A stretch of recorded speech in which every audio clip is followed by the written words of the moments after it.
Kinumpirma na nga ni Bea Alonzo ang pagbabalikan nila ni Dominic Roque, kung saan ay suot-suot na nito ang kanyang engagement ring.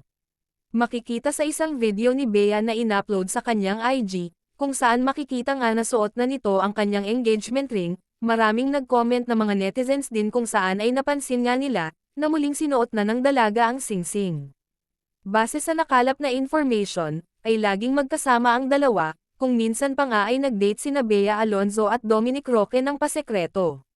Siguro nga ay pina-private na ng dalawa ang kanilang relasyon, matapos nga itong pinagpiestahan ng mga netizens ang naturang breakup. Samantala, how true kaya na pinababayaran ni Bea Alonzo sa driver niya kapag nabangga nito ang sasakyan? Ito ang report ni Nanay Christy Ferman at Romal Chica sa programa nilang, Christy Fair Minute, sa 92.3 Radyo True FM kaninang tanghali. Nagrarant daw kasi sa social media ang mga pinaalis na kasambahay ni Bea at ang girlfriend daw ng driver ay may reklamo rin.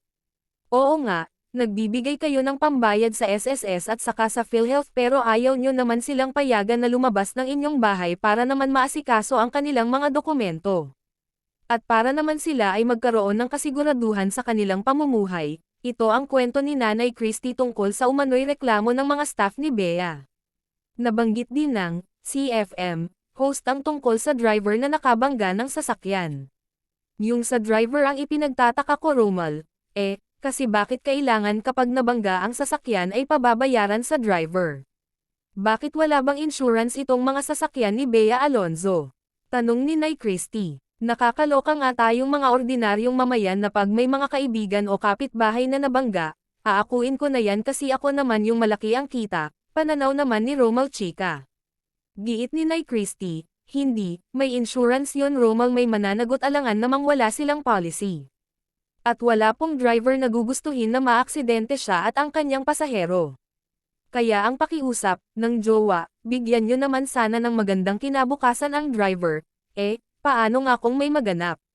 Nag-knock on wood pa yung girlfriend, paano kung may maganap nga? Wala man lang kasiguruhan ang driver kung ano ang magaganap sa buhay niya. Aniya pa, sabi ni Nay Christy ay sakto naman daw na ngayon naglalabasan ang lahat ng hindi kagandahan kay Bea, kaya maraming nagsasabing bumaba raw talaga ang premium ng aktres.